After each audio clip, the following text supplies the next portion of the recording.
I was sad to see the news that Hulk Hogan passed away today. It happened quietly, but the world felt it like thunder. On July 24th, 2025, the man once called the strongest, loudest, and most immortal name in wrestling took his final breath. Hulk Hogan, born Terry Gene Bollea, passed away at the age of 71. He died at his Clearwater, Florida home after suffering a cardiac arrest. For many, it was the end of an era, but for those who truly knew him, it was the loss of something even greater. A myth, a brother, a flawed man who never stopped fighting. And no one felt that loss more deeply than Ric Flair, the only man who walked beside Hulk Hogan from beginning to end, long before he was slamming giants and flexing under stadium lights. We were actually very, very close friends. And we kept it up with each other on a regular basis. So I just talked to Jimmy Hart yesterday, and he was fine. To have this happen is horrible. But we had magic. I mean, it wasn't like me and Steamboat, but we just had a chemistry that was, I felt like equal to me and Steamboat, but in a different way. And he was so over. I mean, when I went there in the '90s, I had never seen anything like it in my life. The music started, and he came down the hallway, and I mean, I would get him down for 2 minutes, and we'd have it's just an unbelievable relationship. I mean, and I'll give you an idea of how much fun we had working together.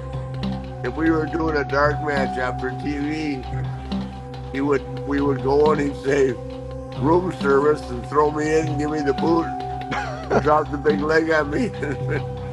We got back to the hotel for room service. I mean, that's how much fun we had working together. Terry Bollea was just a quiet kid with a guitar, born in Augusta, Georgia, and raised under the Florida sun. His first dream was never wrestling, it was music. He played bass in local bands, chasing a rock and roll future, hoping one day the stage would call his name. But fate had a different spotlight waiting. One evening, at a small Florida gym, wrestlers spotted something rare. Terry was massive, 6'7", over 300 pounds, and charismatic in a way most athletes could only fake. A promoter joked. He looked even bigger than Lou Ferrigno, the actor who played the Incredible Hulk. The joke stuck. Terry Bollea became Hulk Hogan, and from that moment on, the world would never look at him the same way again. He wasn't the fastest, he wasn't the most agile, but when Hulk Hogan stepped into the ring, the ground shook with anticipation. Wrestling purists said he lacked technical skill, but fans, they didn't care. Because Hogan brought something else, something bigger than wrestling. He brought belief. Dressed in red and yellow, waving the American flag, and delivering thunderous leg drops, Hogan spoke directly to the people. Train, say your prayers, eat your vitamins, he told kids, and they listened. He became more than a wrestler, he became a moral figure, a comic book hero brought to life. And as Hulkamania exploded across the globe, wrestling itself was reborn. Pay-per-view numbers soared, merchandise sold in the millions.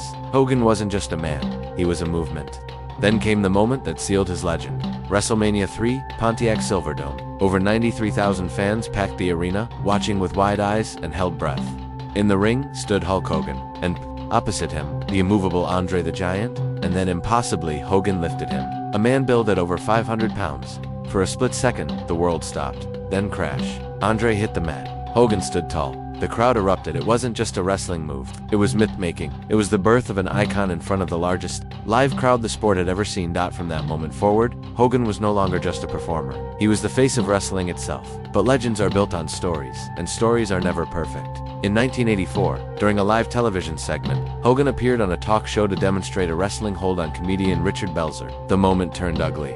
Hogan's grip was too tight. Belzer lost consciousness, collapsed, and hit his head. Blood spilled on the studio floor. Belzer sued.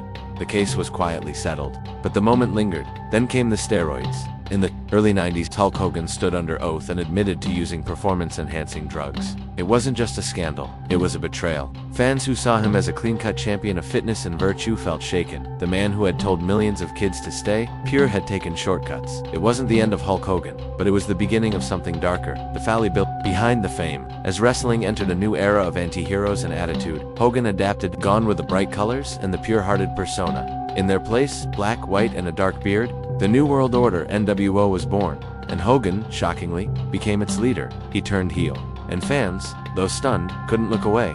He wasn't just evolving, he was surviving. But it was his return to television that gave America a new look at the man behind the muscles. Hogan Knows Best, a reality show starring his family, presented Hulk as a devoted, if overprotective father. Viewers saw him argue with his kids, struggle with fame, and try to hold on to the values he once preached.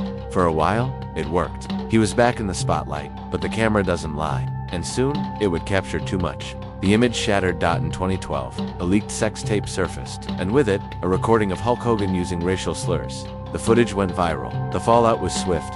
We severed ties, merchandise disappeared overnight. His Hall of Fame status was revoked, and to millions who once adored him, Hulk Hogan was gone, replaced by Terry Bollea. Flawed and exposed. But Hogan didn't go quietly. He sued Gawker Media for invasion of privacy, taking the battle to court. What followed was one of the most high-profile media trials of the decade, and in a shocking decision, the jury awarded Hogan $31 million in damages, a verdict that effectively bankrupted Gawker. That it wasn't just a personal victory, it was a cultural moment, a fight over celebrity, privacy, and the cost of scandal in the digital age. When the news of Hulk Hogan's death broke, tributes poured in from every corner of the world. But one voice rang louder than the rest: Ric Flair's. To the public, they were rivals, opponents in the ring, ego versus ego. But behind the curtain, they were more than friends.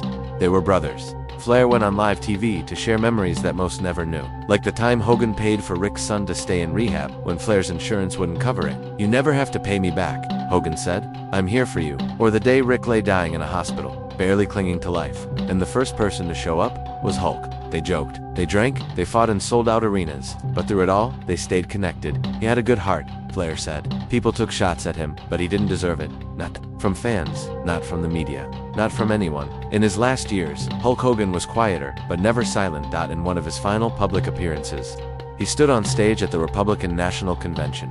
White mustache, bandana on his head, microphone in hand, and once again, he played to the crowd, this time not as a wrestler, but as a patriot. Trumpamania, he called it. The crowd roared. It was a moment that divided fans. But Hogan never asked to be liked by everyone. He stood for what he believed even when it wasn't popular. Just like in the ring, he chose his side and stepped forward. And then, he disappeared from the spotlight once more. On the morning of July 24, 2025, emergency responders were called to Hulk Hogan's Clearwater home. He had suffered cardiac arrest. He was transported to Morton Plant Hospital, but it was too late. At 11:17 a.m., Hulk Hogan, Terry Bollea, was pronounced dead. He was 71 years old. For fans, it felt like losing a piece of childhood. For wrestlers, it was losing a pillar of the business. For Ric Flair, it was losing a brother. Sylvester Stallone called him a magician. Vince McMahon said he was the reason wrestling became global. Ric Flair called him generous, loyal, and irreplaceable. There will never be another moment like WrestleMania 3. Never another voice that echoes what you're gonna do, brother, with that kind of power. But beyond the catchphrases and costumes, Hulk Hogan left behind something more. A story. A story of fame, failure, redemption, and love. A story told in sweat, in cheers, in silence, and in that story, he will live forever. Rest in power, Hulk Hogan.